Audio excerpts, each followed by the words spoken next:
संगतीचे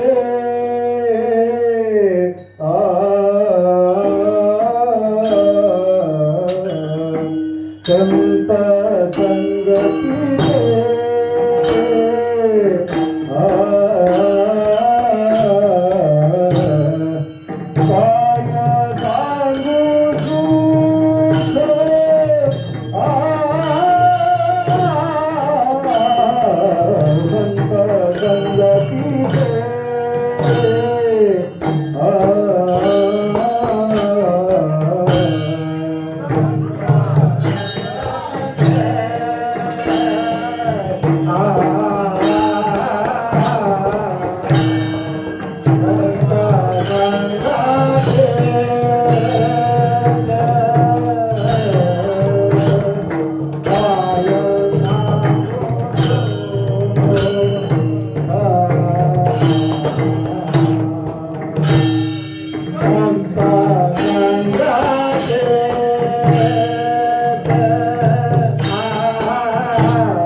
संगतीचे काय सांगू सुख, आपणा पारिखे नाही तेथे. साधू थोर जाना, साधू थोर जाना, साधू थोर जाना कलियुगे. इहलोकी तोची सर्वाभूती. माझा आवाज कमीच ठेवा.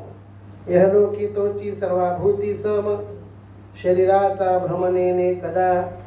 साधू थोर जाना, साधू थोर जाना, साधू थोर जाना कलियुगे. नामा म्हणे गाय, नामा म्हणे गाय दूध एक सार. साधू निरंतर वरते तैसा. साधू थोर जाना, साधू थोर जाना, साधू थोर जाना कलियुगे. पांडुरंगा करू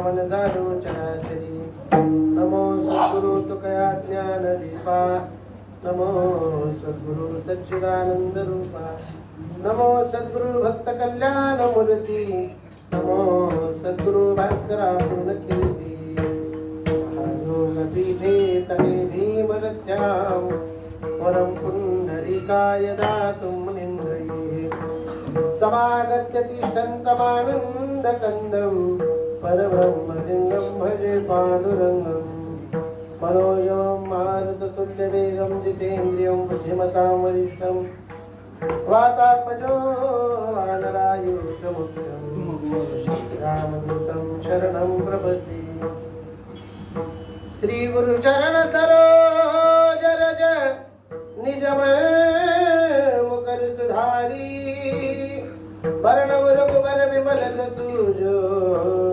दायकु फलचारी दीन तनु जानिके सुमिरो पवन कुमार बल बुद्धि विद्या देव हरहु कलेश विकार जय हनुमान ज्ञान गुण सागर जय कपी सति लोक उजागर रामदूत अतुलित बलधामा अंजलि पुत्र पवन सुत नामा सेवलागी सेवक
काय आपणा पारिके नाही तेथे साधू थोर जाना साधू थोर जाना साधू थोर जाना कलियुगे प्रस्तुत प्राप्त संगीत चिंतन रूपे सेवे करता निवडलेला आहे. वारकरी संप्रदायाच्या कळशस्थानी शोभायमान असतात. भगवान पांडुरंग परमात्म्याचे दरिवाळ भक्त प्रेममूर्ती नामदेवराय यांचा चार चरणाचा संतांच्या संगतीचं महत्व प्रतिपादन करणारा या जगामध्ये आणि या कलियुगामध्ये सगळ्यात श्रेष्ठ सगळ्यात थोर जर कोण असतील तर ते साधू असतील. कशामुळे साधू थोर आहे त्याचं गोड असं चिंतन करणारा आणि त्याच्यासाठी नामदेवरायांनी गायीचा दृष्टांत देऊन साधू कशा पद्धतीने या संसारामध्ये वर्तत असतात त्याचं गोड चिंतन करणारा अभंग आहे. विठ्ठला विठ्ठला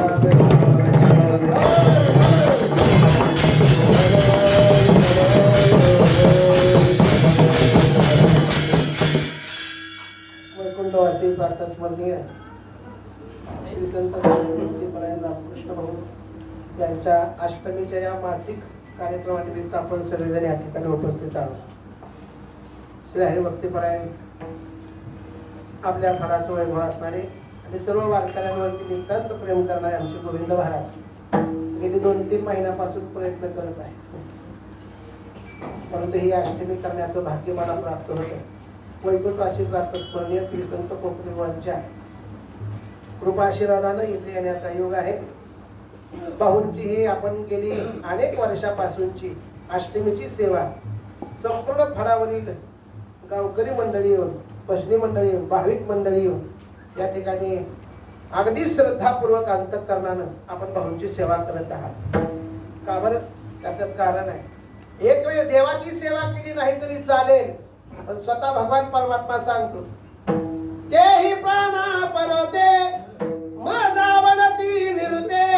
जे भक्त संत चरित्रात किंवा भक्त चरित्रात प्रशंसिती, जे संतांची प्रशंसा करतात, जे संतांचं चरित्र वर्णन करतात किंवा त्यांना संतांचं जी सेवा करतात, ते मला माझ्या प्राणापेक्षा सुद्धा प्रिय आहेत. आणि अशी सगळी भक्त मंडळी या ठिकाणी आपण फळावरील टाळकर म्हणजे प्रत्येक महिन्याला इथे येत आहे आणि आपल्या गुरूंचं स्मरण ठेवत आहे. याला खरी गुरुनिष्ठा म्हणायला काय हरकत नाही. विठ्ठला विठ्ठला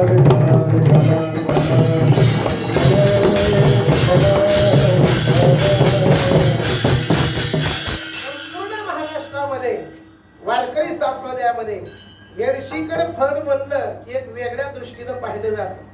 भक्ती करणारा फळ, श्रद्धापूर्वक भक्ती करणारा फळ म्हणून जर कोणाची नामोल्लेख निघत असेल तर तो येडशीचं फळ म्हणून निघतो. या दोन्ही भाऊंनी आपल्या उभ्या हयातीमध्ये अनेक विद्यार्थी तयार केले, वारकरी तयार केले. अजून पुढे जाऊन सांगू, तळागाळातल्या लोकांना आपल्या पदी बैसविले, तळागाळातल्या लोकांना आपल्या पदावरती नेऊन बसवणारे जे संत असतात, त्यापैकी दोन्ही भाऊ असतील. या दोन्ही भाऊंनी आपल्या घरची रोटी भाकर लेकरांना खाऊ घालून वारकरी शिक्षण संस्था संपूर्ण महाराष्ट्रामध्ये येडशीकर फळ, येडसकारांचा फळ म्हणून ओळखला जातो. आणि या फळावरती आपण गेली अनेक वर्षापासून या अष्टमीची सेवा, कारण माझ्या वडिलाची मिरासिरा देवा तुझी चरण सेवा साधावया किंवा पाठवला उपवास वा पारणे राखिला दारवंता केला भोगवता आम्हाला की आमच्यासाठी करून ठेवलेली ही शिदोरी आणि त्या शिदोरीचं उच्चिष्ट आपण सगळेजण या ठिकाणी अनेक वर्षापासून खात आहात. याला गोविंद महाराजांचं थोडस मी मुद्दाम त्यांचं नाव घेतो, कारण त्याचं अनेक वारकरी मंडळी विखुरलेले होते आणि विखुरलेल्या वारकऱ्यांना एकत्रित परत आणून रामकृष्ण भाऊंच्या नामानं प्रत्येक महिन्याला अन्नदान होत आहे. याच्यापेक्षा मोठी दुसरी गोष्ट कोणती नाही. विठ्ठला विठ्ठला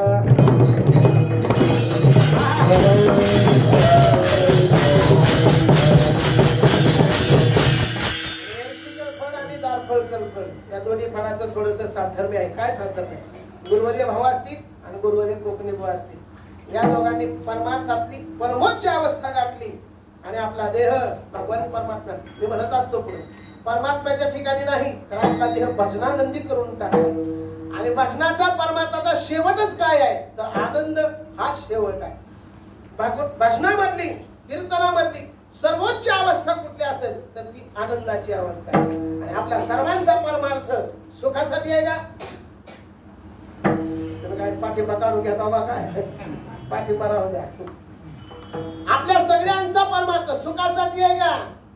नाही. मग आमचा परमार्थ कशासाठी? आनंदासाठी. अजून पुढे जाऊन सांगतो, अंधाराला विरुद्धार्थी शब्द आहे उजेड, दिवसाला विरुद्धार्थी शब्द आहे कोणता पोरांनो? रात्र. झोपला ना? बरोबर आहे का? सुखाला दुसरा विरुद्धार्थी शब्द आहे कोणता? दुःख. आनंदाला विरुद्धार्थी शब्द सांगा बरं, समानार्थी शब्द सांगा. इथं खुर्ची उभारलेल्या आहेत, त्यांच्या पुढे बोलायचं लक्षात घ्या. सुखाला विरुद्धार्थी शब्द आहे, दिवसाला विरुद्धार्थी शब्द आहे किंवा दिवसाला समानार्थी शब्द असेल, पण आनंदाला समानार्थी शब्द नाही आणि विरुद्धार्थी शब्द नाही. आनंद आनंदच आहे आणि परमार्थाची परमोच्च अवस्था जर काय असेल तर तो आनंद आहे. आणि या दोन्ही भावांनी आमच्या वैकुंठाशी प्रातच म्हणले कोकणी बुवांनी की बरोबरची अवस्था घातली आणि आपला देह भगवान परमात्म्यापर्यंत म्हणजे आनंदापर्यंत नेऊन ठेवला. आनंदाने मला सुद्धा संसार करण्यासाठी, सुखाने मला संसार करण्यासाठी सोपी पायवाट घालून दिली आणि त्या पायवाटेवर आम्ही सगळेजण गेली अनेक वर्षापासून चालू आहोत. आणि ही पायवाट आमच्या गोविंद महाराजांनी परत एकदा चालू करून या सगळ्या तळागाळातल्या लोकांना एकत्रित आणून भगवान परमात्म्याची अवस्था, आनंद अवस्था प्राप्त करण्यासाठी. बघा ना तुम्ही एवढी लेकरं उभारलेली आहेत, तेवढे टाळकरी आहेत. मला तर वाटायला की माझं कीर्तन पंढरपूरच्या फळात जा. अगदी आनंदाचा सोहळा आणि हा सोहळा देवाला आवडतो, हा सोहळा संतांना आवडतो. आमच्या गोविंद भाऊंनी, समस्त येडशीकर फरांनी आणि सगळ्यात महत्वाचं महिन्याला जे अन्नदान करतात त्या सर्वांच्या मनापासून धन्यवाद द्यावे लागतील. महिन्याच्या महिन्याला अन्नदान करणारी माणसं थोडी कमीच आहेत, पण आपल्या बाहूंच्या कृपा आशीर्वादानं तुम्हाला 12ही महिने अन्नदान करणारी माणसं भेटली आहेत. याच्यापेक्षा दुसरी आनंदाची गोष्ट कुठली नाही.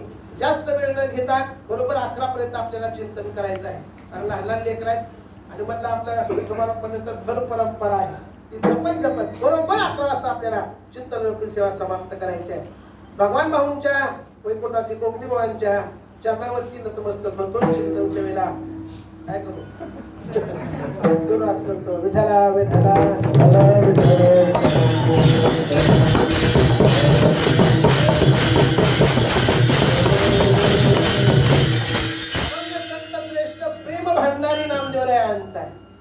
जगत संत श्रेष्ठ नामदेवरायांनी अभंगामध्ये संतांच्या संगतीचं महत्व प्रतिपादन केलेलं आहे. जीवनामध्ये 3 संगती असतात. एक आहे कुसंगती, दुसरी आहे विसंगती आणि तिसरी आहे ती सुसंगती. पहिली आहे ती विसंगती. विसंगती म्हणजे काय? सुरुवातीला जसा पक्वास बिघडलेला होता त्या पद्धतीनं टाळकरी एकीकडे पक्वाची एकीकडे गाणार आहे एकीकडे. याला काय म्हणायचं?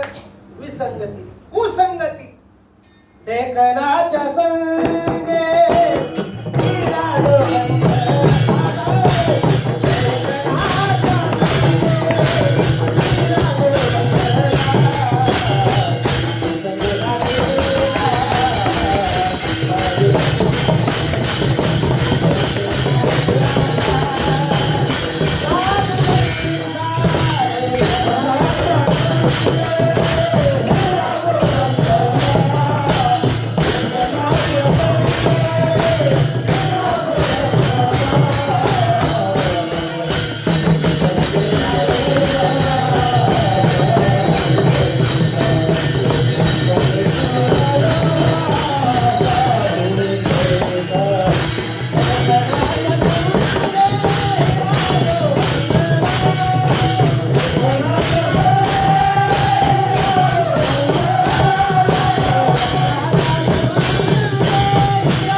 तुम्ही हिरा आणा, माझ्याकडे ढेकणं बरोबर आहे, लगेच परीक्षा घेऊ आपण. भंगतो का महाराज? कोणता हिरा? जो हिरा लोहाराच्या दुकानात गेल्यानंतर आयरन असते, त्याच्याकडे भला मोठा हातोडा असतो. ओरिजिनल हिरा ओळखायचा झाला तर तो हिरा घ्यायचा, आयरनवरती ठेवायचा आणि वरून कशानं मारायचं? घणानं मारायचं. ओरिजिनल जर हिरा असेल एक तर त्या हातोड्यातून घुसून बसेल, नाहीतर मग त्या आयरन तर घुसेल. त्याला ओरिजिनल हिरा म्हणायचं. पण फुटणार नाही. पण असा टणक असलेला हिरा संगती कोणाची झाली? ढेकणाची. पावडरी सारखा मुकणा होतो. अनेक उच्च प्रतीचा असणारा हिरा. उदाहरण सांगतो लक्षात येईल. जगाचा बाप आहे प्रभू रामचंद्रजी आणि त्यांची आई काय साधी असेल का? काही माता साधी नव्हती आणि सगळ्यात जास्त प्रेम प्रभू रामचंद्रावरती जर कोण करत असतील तर ती कैकेयी माता करत होती. कैकेयी मातेचं प्रभू रामचंद्रावरती प्रेम आहे. बिघडलं कशामुळे? कुसंगे नाडीला. अजून पुढे जाऊन सांगू का गोविंद महाराज, आपल्यासोबत एक वेळ माणसं नसली तर चालतील, पण कुसंगतीची माणसं नसली पाहिजे, वाईट विचाराची माणसं नसली पाहिजे. आणि तिचा एक घोटाळा तेवढा झाला होता. एक वाईट विचाराची मंथरा तिच्यासोबत. मंत्रीने सांगितलं, अगं मुलाला काय राज्यगादीवर बसवायचं का नाही, हा राजा होईल आणि तुझ्या मुलाला काम सांगेल, काम कर. फक्त कानात सांगितलं. काही चांगलीच होती. मला तर वाटतं इथे एवढ्या महिला बसते, येडशी मध्ये भरपूर महिला असतील. काही नाव दाखवा आणि 1,00,000 रुपये कमवा. आहे का कुणाचं काही नाव? नाही ना. का ठेवत नाही? काही वाईट नव्हती, पण ती ज्या संकलित होती ती वाईट होती. कुसंगे नाडीला साधू तैसा. पहिली आहे विसंगती, दुसरी आहे कुसंगती. विसंगती कशाला म्हणायचं माहितीये? आमच्याकडे एका महिलेने भात केला होता. भात वरी होत सुकावाडी, मध्ये होत चिखलवाडी आणि खालच्या कडेला होती करपटवाडी. त्याला काय म्हणायचं? भात शिजला बी नव्हता, कच्चा बी नव्हता आणि खायला बी योग्य नव्हता. त्याला म्हणा कुसंगती. अजून पुढे जाऊन सांगू, एका घरामध्ये मोठं खटलं होतं. मोठ्या खटल्यामध्ये भाजी करायला ठेवली. एक जणी भाजी करायला ठेवली. भाजी चांगली उकळायला लागली. पण तिच्या सासूने तिला सांगितलं होतं, सुनबाई मी जरा धुणं धुवायला जाते, मीठ टाका. सासू म्हणली बरं. 4 सुनांनी ऐकलं. किती सुनांनी? 4. पहिली म्हणली माहितीनं टाकला असेल का नसेल काय माहिती, घेतलं बसकन टाकली निघून. दुसरी म्हणली मोठी नाही तोऱ्यात असते, तिचं काय खरं आहे, बारकी तर काय राणीच आहे, आपणच टाकावं. तिनं घेतलं बसकन, तिनं टाकलं. चौघींनी मीठ टाकलं. सांगा विसंगती का कुसंगती का सुसंगती? त्याला म्हणा विसंगती. अजून पुढचं शेवटचं उदाहरण सांग. विसंगती कशाला?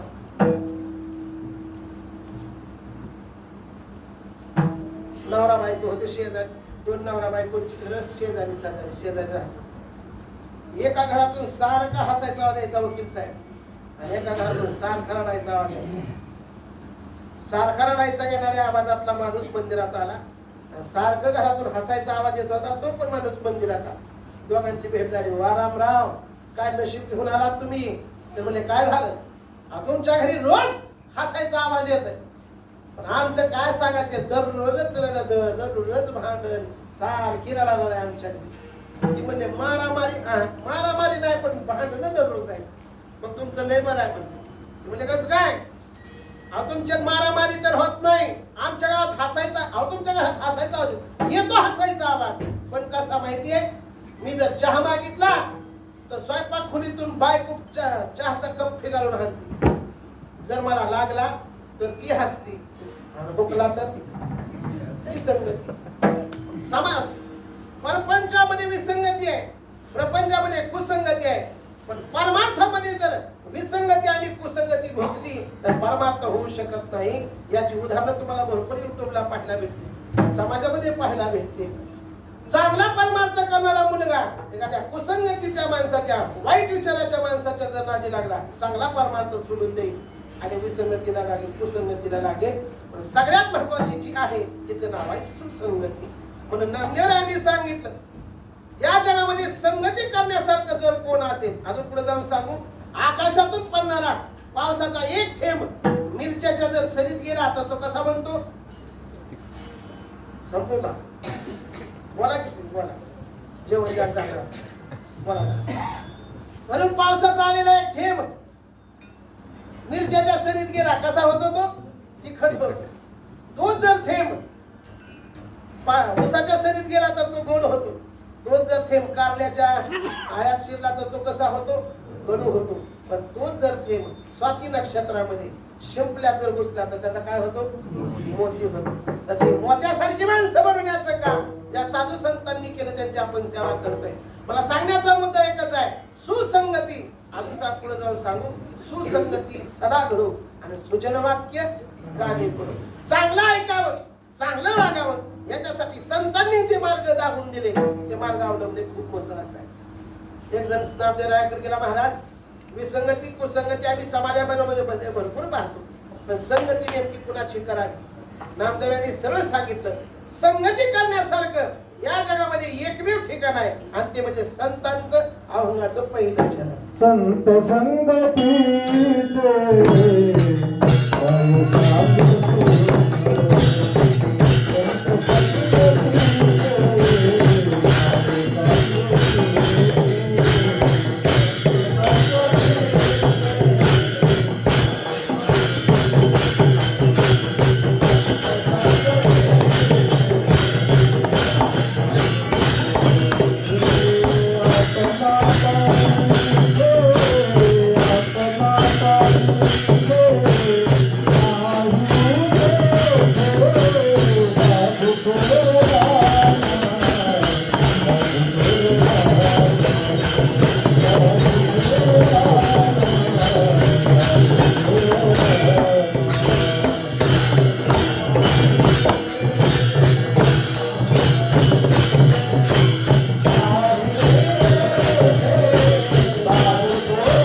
भगवान परमात्म्याचा आणि नामदेवरायांचा बोलणं चालू असेल. हा अभंग कधी निर्माण झाला? ज्ञानोबांनी नामदेवरायांना तीर्थयात्रा करण्यासाठी घेऊन गेले. तीर्थयात्रेला जाण्यासाठी नामदेवराय तयार नव्हते. तीर्थावळी प्रकरणामध्ये याचं गोड चिंतन आले. जे माणसं दररोज तीर्थावळी वाचत असतील त्यांना हे प्रकरण चांगलं कळलं. नामदेवराय तयार नव्हते. नामदेवराय तयार नव्हती यात नवल नाही. देव स्वतः म्हणत होता ज्ञानोबांना, मी तुमच्या सोबत येतो, पण नामाला माझ्यापासून काम देऊ नका. काय भक्ती असेल, काय प्रेम असेल विठ्ठलाचं नामदेवरायांवर.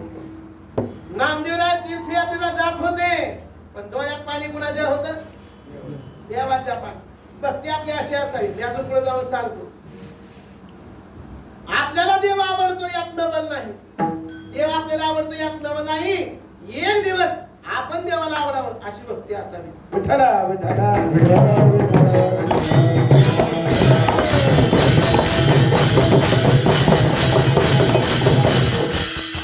सगळ्यांनाच आवडतो, कुणाला आवडत नाही देव? लहान लेकरापासून ते मोठ्या म्हाताऱ्या माणसापर्यंत विचारा, देव आवडतो का? प्रत्येक जणाचं उत्तर आहे, देव आम्हाला आवडतो. पण देवाला कधी विचारलात का, मी तुला आवडतो का म्हणून? विचारलं पाहिजे.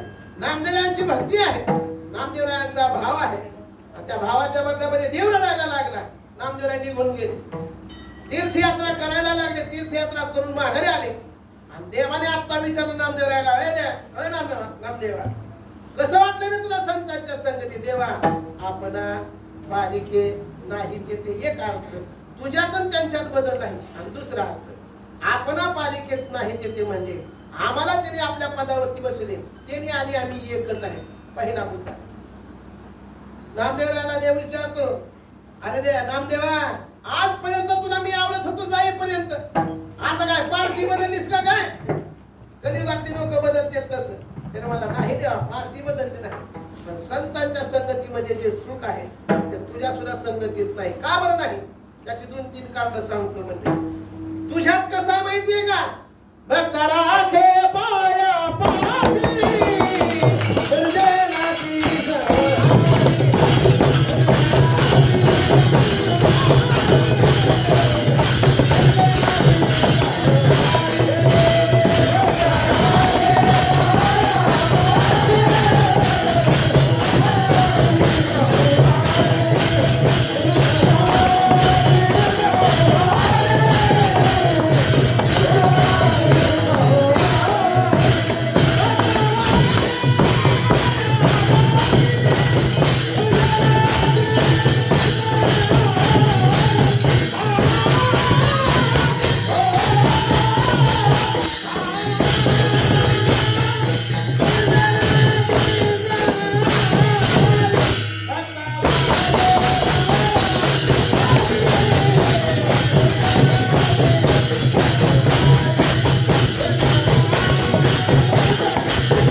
संतांचा तसा नाही. या रे लहान थोर याती भलती नारी नर कलावा विचारण लगे चिंता कोणासी. याच्या पुढचा संतांचा स्वभाव आहे कसा. खट नट यावे शुद्ध हो दौंडी पिटी व्हावे चोखा प्या. चोखा बराय सांगता देवाचा स्वभाव. देवा तुझा स्वभाव कसा आहे. आपपर भाव आहे तुझ्यामध्ये. संतांमध्ये आपपर भाव नाही. अजून पुढे जाऊन सांगू का. जेवण करायला जर सगळे वारकरी बसले तिकडलं नाही आमच्याकडलं सांगा. सगळे वारकरी बसले. वारकरी बसल्यानंतर त्या दिवशी केलेले होते गुलाबजामुन. ओळखीच्या माणसाला 5 वाढायचे दुसऱ्या माणसाला कसं आहे. देवासारखा स्वभाव आहे आपला बी. भक्तांना जवळ करतो देव आणि दुर्जनांना मात्र काटा काढतो त्यांचा. मी तर म्हणत असतो रावणाला देव राम भेटायच्या ऐवजी आमचे तुकाराम महाराज भेटायला पाहिजे होते. रावण मेला नसता त्यातला खळपणा निघून गेला असता. संगतीचं महत्व. अजून पुढे चला. कंसाला जर कृष्ण भेटायच्या ऐवजी आमचे ज्ञानोबाला भेटले असते तर कंस मेला नसता. त्यातला वाईटपणा अहंकार निघून गेला असता. ही संतांची ताकद आहे. म्हणून देवा तुझ्या ठिकाणी आपपर भाव आहे आणि संतांच्या ठिकाणी मात्र आपपर भाव नसल्यामुळे आपण पारिके नाही देते. म्हणून संत संगतीचे काय सांगतो. लय असं मोठ्यानं टाहो पडून बोलायला तुम्ही नामदेव. काय तुमच्या संतांमध्ये ताकद आहे. काय संतांमध्ये ताकद आहे मला चांगलं माहित आहे. म्हणे नारदानी तुला एकदा प्रश्न विचारला होता. काय संतांच्या संगतीचं महत्व काय. आणि तू नारदाला सांगितलं होतं जा एक सरडा त्या कुपाटीवर बसलाय त्याला जाऊन विचार संतांच्या सरड्याने विचारायचं. द्या तिथं रंग बदलते माणसापेक्षा लय बरा आहे म्हणतात. सरडा एक रंग बदलायचं सोडून येईल पण माणसाला रंग बदलू क्रिकेट सुद्धा नाही. लक्षात घ्या. पुढे अजून चला. त्याने मला विचारू का. जा विचार. सरड्याच्या जवळ नारद मुनी गेले. सरड्याला नारद मुनी विचारलं अय सरड्या देवाने सांगितलंय संतांच्या संगतीचं महत्व काय. सरड्यानं फक्त अशी नजर केली नारदाकडे आणि तिथं मेलं ते. सरडा मेला. मला आता काय उत्तर तर भेटलं नाही. चला देवाकडे. परत देवाकडे गेले. देवा सरड्याला मी विचारलं संतांच्या संगतीचं महत्व काय. त्यानं माझ्याकडे बघितलं जीवच दिला पण जाऊ दे. आत्ताच नुकता पोपट जन्माला नाही त्याला जाऊन विचार. त्या पोपटाकडे गेला. जन्मलेल्या पोपटाला विचारलं है संतांच्या संगतीचं महत्व काय. पोपटाची नजर नारदाकडे गेली. पोपट सुद्धा जागेवर देवा अरे माझ्यात काय ताकद आहे का नाही. माझ्याकडे जी भक्ती ती मरून जाते. कुणाला विचारला होता. नुकताच एका राजाला 60 वर्षाच्या नंतर मुलगा झालाय त्याला जाऊन विचारा. कोणी तिथे घालायची का माझी माणसं. आतापर्यंत निर्जीव ते सजीव होते पण त्याला बोलता येत नव्हते. त्या राजाला पण किती वर्षानंतर मुलगा झालाय झोपले नाही तुम्ही. 60 वर्षानंतर राजाचं जर मुलानं माझ्याकडे बघितलं आणि तिथं जर ते मिळाला पुढे माझं काय आहे. माघारी ना असं वाटत. अरे जा माझी शक्ती आहे तुझ्या पाठीवर जा. नारद मुनी गेले आणि जन्मलेल्या पाळण्यातल्या लहान मुलाला विचारलं अय मुला संतांच्या संगतीचं महत्व काय. ते बारकं लेकरू नुकतं जन्मलं ती बोलायला लागलं हो नारद देवा तुम्हाला संतांच्या संगतीचं महत्व कळालं नाही.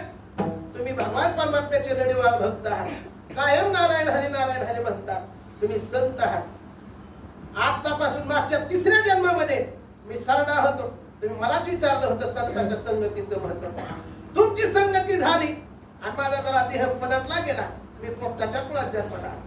परत तुम्ही मला विचारलात संतांच्या संगतीचं महत्व काय. तुमची संगती मला अर्धक्षण घडता संतांची संगती कोण त्याची गती होईल नेनो. तुमची संगती मला झाली. आम्ही आज राजवाड्यात जन्माला आलोय. याच्यापेक्षा अजून संतांच्या संगतीचं महत्व काय आहे. विठ्ठला विठ्ठला